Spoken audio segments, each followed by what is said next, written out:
Good evening. Tonight's episode of Spiritus Walking is about healers. So, for those of you that follow my blog, you know that last night a blog was posted, and it was a guest blog actually. Benny Blevins, who has been a lifelong friend of mine, was gracious enough to share his experience as a Reiki master. Tonight, what we're going to focus on, however, is healing, balance, spiritual healing through Reiki, physical healing through physical-based care, holistic health, which in a sense, that's mind, body, and spirit, but it also incorporates Reiki and physical treatment. And then, emotional healing through counseling. So first, let's talk about what healing is. And according to Wikipedia, it means making one whole. Healing is a general process of restoration. And it basically means that you are correcting an imbalance or a damaged piece of something. And in our case, we're going to talk about us as damaged and unbalanced human beings, and how we can use healers to bring ourselves back into balance and find center. So first, let's talk about Reiki. And like I said, we talked about it a little bit last night on the blog post. So I'm just going to hit kind of the highlights, give you a background of what it is. And first off, it is an Asian practice of healing where it involves the laying on of hands. Now, the Christian faith also believes in that process and uses anointing, oil, or prayer to lay on of hands for healing purposes or for blessings. Reiki was brought to the United States from Japan by a man named Mikao Usui, Mikao-Usui. It has been adapted, like most practices that have been brought over to various different countries, including the United States, just like each religion has been adapted from the original religion. No matter what approach is used, with Reiki there are 3 tiers, and the 3rd tier is master level, which means that at the master level, you can instruct others in the process of Reiki. And it also utilizes the process of attunement, which means the master can spiritually connect with the student's aura in order to open a door for the Reiki energy to move. So this brings forth the question, does Reiki aid in spiritual and physical healing? And Benny, according to him and his research and his mastery, this is so.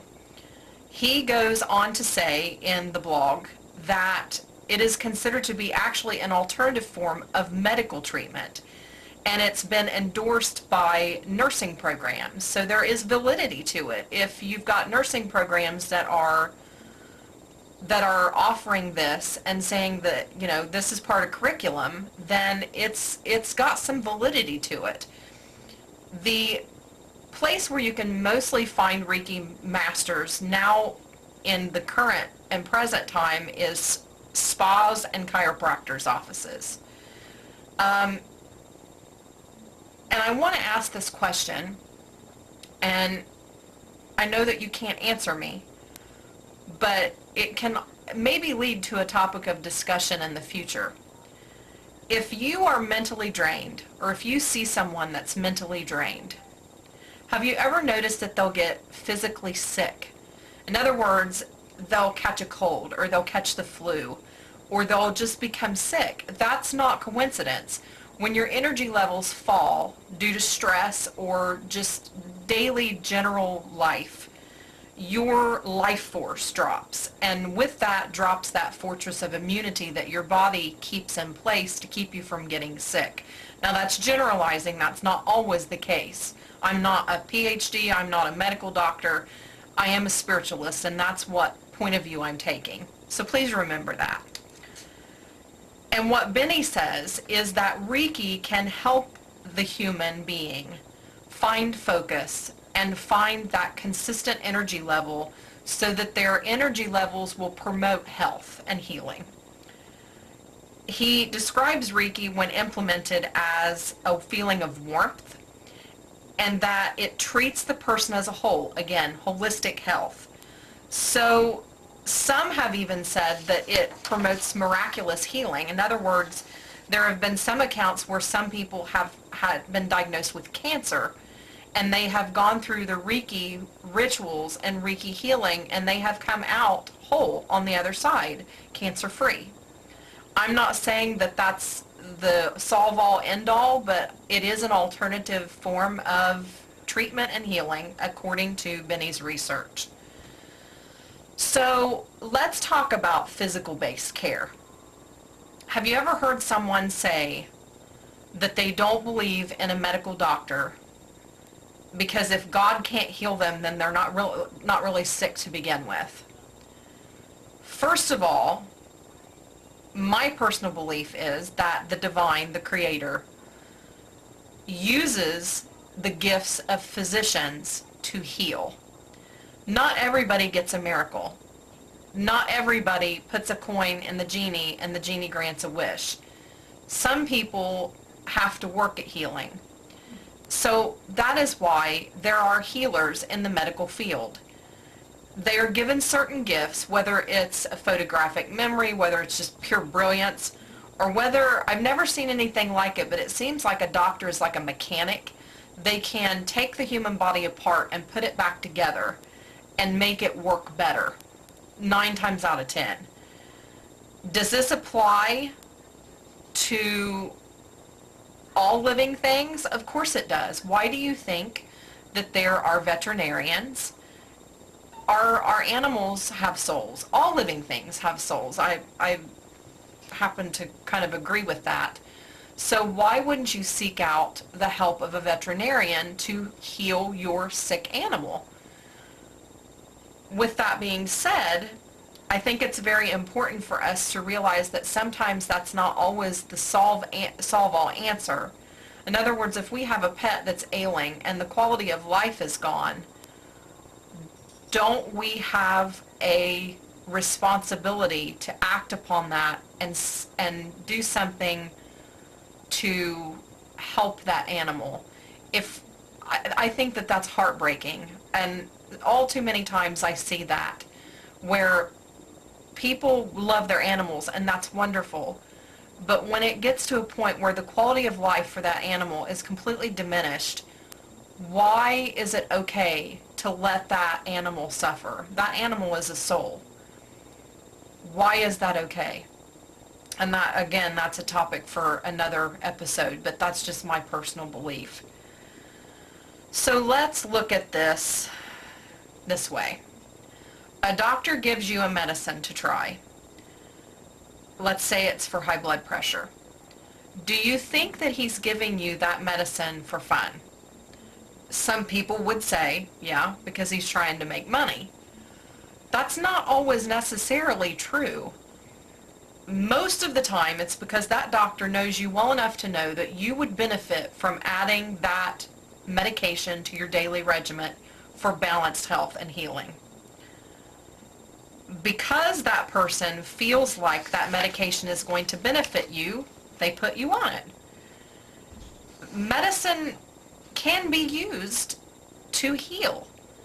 It can be used to maintain health. So are medical doctors healers? Yes. In my personal view, they are. So that brings us to the whole self, a holistic view of health, which I believe we should work on a plane of holistic health anyway. If you have one part that's broken, doesn't it stand to reason that the other part's going to be broken too? Yeah. You got to treat the whole problem. Can you tell I have a background in mental health and psychology? You have to treat the whole problem for the entire problem to be fixed. You can't just treat one piece of it. It's almost like a tree and you cut off that branch. Well, that didn't solve the problem at all. You still have all these other branches that are sick and dying. So what are we going to do with that? you got to treat the roots of the problem.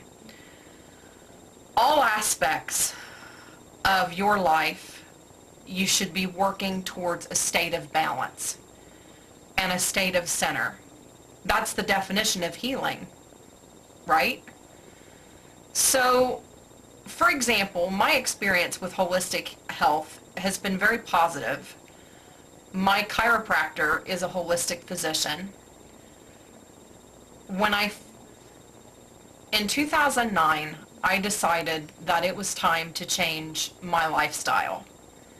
I was obese, I had high blood pressure, I had cholesterol, and my diabetes was completely out of control. So I decided to attend a weight loss management clinic in Western Ohio, and it was not a surgery, it was not a lap band, it was not any type of evasive action. It was me. I had to be the one to take control and say, I will do this, and I can. And by the time I got to him, in physical health, I was good. I had been taken off my blood pressure pills. I had been taken off my cholesterol meds. But I went to him in such a mental state that I didn't know what else to do, and I did not want chemicals. I'm not a real big advocate for chemicals anyway, chemical medicine, but I see the benefit of them, and I utilize chemical medicine. When I went to him, I want to say it was like December. I had been a chiropractic patient anyway. I lost my aunt in 2011, April 2011.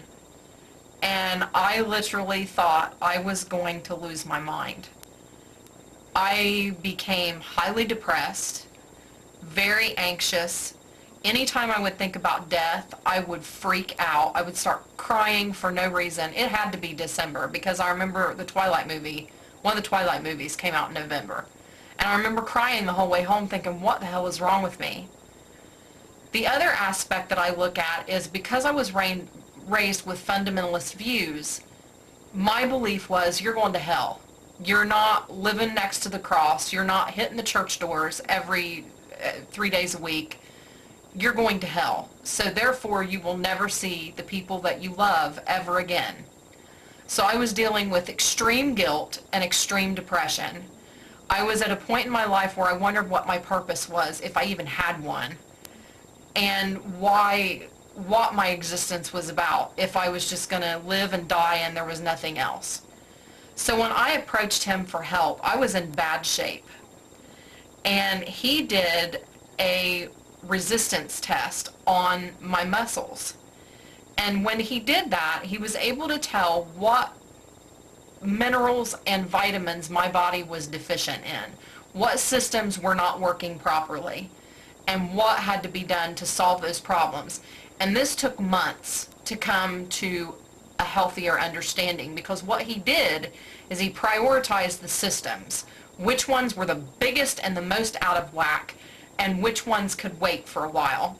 And the one thing that he tested me with, and that was profound, was my brain activity. He explained it to me that my brain had been so depleted of vitamins and minerals due to stress, years and years and years of stress, poor diet, a number of problems. And that was causing the depression and the anxiety because the mineral system was off in my brain. So he put me on supplements to replace those things that I had lost. And within 24 hours, I could tell a significant difference in my thought processes, my mood, everything changed. I'm not here to endorse a product, but I will tell you that Standard Process is my drug of choice. And I also use Nature's Made and Now Foods. I have had great success with supplements and minerals. Again, holistic health. You are treating the body as a whole. I don't typically go back because I've learned through that process of healing how to keep myself healed in that way. I've learned what vitamins and minerals that my body craves, what vitamins and minerals will keep me healthy, and what vitamins and minerals work for my body. Everyone is different. If you have someone in your area that does holistic health in this manner, I definitely encourage you to see them. Medical doctors are wonderful, and they serve a wonderful purpose. Plug a holistic healer in there, and I think that you'll find even more success and more balance. So what about the mind? If we're talking holistic and holistic healing, doesn't it stand to reason that our mind has to be healed as well? Vitamins and minerals will help to an extent. Chemical medicines will help to an extent. But what happens when the brain is so clouded with thoughts, with anger, with depression that needs to come out? That is where you're looking at psychologists, psychiatrists, therapists, recovery counselors.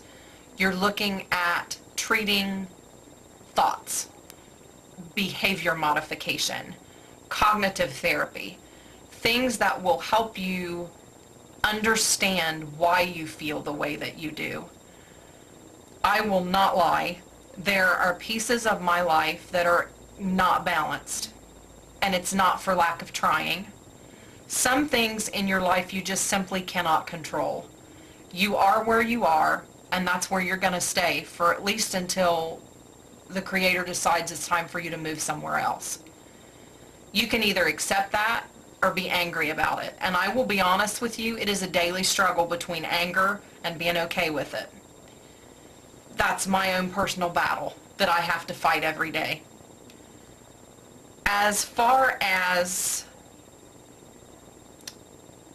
a philosophy that I rely on, I believe mental health counselors are the bomb. I think that there are some that are better than others. If you find a counselor that is of your similar belief system, you're going to be better off. So, however, with that being said, insurance can present a problem. If you're wanting professional counseling, a lot of times insurance companies will not cover that, or they'll only cover partial treatment, which is a problem because you're looking at quite a cost for mental health. Sometimes in my situation, because I can't afford that, I would love to because I love my counselor, but I now rely on friends. I rely on people that care about me anyway to bounce things off of, and they bounce things off of me. With the background in psychology, I can tell you what's wrong with you and how to help you and how to counsel you, but I cannot do it for myself. And there's not one person that I believe can. I think that that's something that all of us deal with. Externally, we can tell everybody what's wrong. But when we turn it inward, it's kind of hard for us to see past the gray and the fog. Good mental health, I believe, is a very key piece in the holistic picture. So are psychologists, psychiatrists, and counselors and therapists, are they healers? Yes, they are. Because they help us bring our bodies back into balance. They help us bring our minds back into balance through communication. And sometimes even meds, because medications can very much aid people with severe mental health disorders. It is a given fact. It is a proven fact. Some people have to have psychotropic medication. Some people have to have antidepressants. Some people have to have those things in order to maintain center and maintain balance. Does that make them weak? No. It makes them enlightened because they know that they need the treatment. So, another thing that I think that should be considered is massage therapists and chiropractors. Massage therapists help rid the body of toxins through muscle massage. I need one.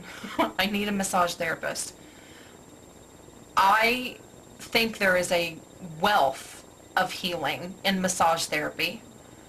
And I also think that there's a wealth of health-related balance and chiropractic care. I do not go regularly anymore for the chiropractor, but I definitely felt like it benefited me. I think it was the avenue that I needed to get to the holistic healer, if for no other reason. I also know that I went to another chiropractor who's not my regular chiropractor, and I thought he'd broke my back. It was Christmas, around Christmas time, and I mean, I was in severe pain. And the chiropractor that I normally used was kind enough to meet me on Christmas Eve and give me an adjustment. And the pain was gone. He knew my body. And like I said, in my opinion, he is a healer. He is the most tranquil, peaceful person I have ever met. He is the author of Soul Proof, Dr. Mark Pitstick. And he is the one who helped me with the standard process minerals and different things like that. If you have time, look him up on YouTube, because he has some excellent videos on there that are very helpful. If it were not for him, I have no idea where I would be spiritually or physically. So I want to wrap up with this. The Bible says, "Physician, heal thyself." There is a lot of truth to that. I believe that we are partially, if not all the way, responsible for our own healing. We are healers. Whether it's through eating right, whether it's through exercising, whether it's through daily meditation, whether it's getting your hair colored once a month, getting your nails done, something that brings you to center, something that heals you, heals the damaged parts. However, I know that some things you cannot possibly do alone, which is again why there are external healers that are put before us and that are available to us. I'm responsible for my own healing in a sense, but the fact remains that we all need help to find balance. We can't do it all on our own. I truly believe that if we strive to find balance, we can do it. If we don't try, then we're not doing. I still have diabetes. After losing weight, after controlling blood pressure, after everything we've tried, I still have it. Do I like it? No. Is it up to me to stay healthy? Yes. My goal is to stay off insulin. I made that goal in 2009. My goal is to not become blind. My goal is to not lose limbs. My goal is to keep my kidneys healthy. Will I have to go on insulin? More than likely someday. But until then, I'm doing everything I can to prevent that. Some days are harder than others. Some days I would like to go get a big fat ice cream cone, and I do, and then I wished I hadn't have, because it's not fun. When your sugar goes too high, your fingers and your toes start to tingle, and your head hurts really bad, and you feel like you're swimming. It's not fun at all. So, in saying that, my doctor, we've come to a realization that, okay, that's our goal. So what do we need to do to maintain that goal? Here's what I need to do: exercise, diet, and stay healthy. Her goal is, here are medications to help you do that. Although I don't have high blood pressure anymore, I'm on a small low-dose blood pressure pill that provides kidney protection. Do I like taking chemical meds? No, I don't, but I will, to maintain health. She also added another medication into my diabetic regimen to see if we can get some better control. I don't want to do needles. I did when I was pregnant, but I really don't want to have to go back there.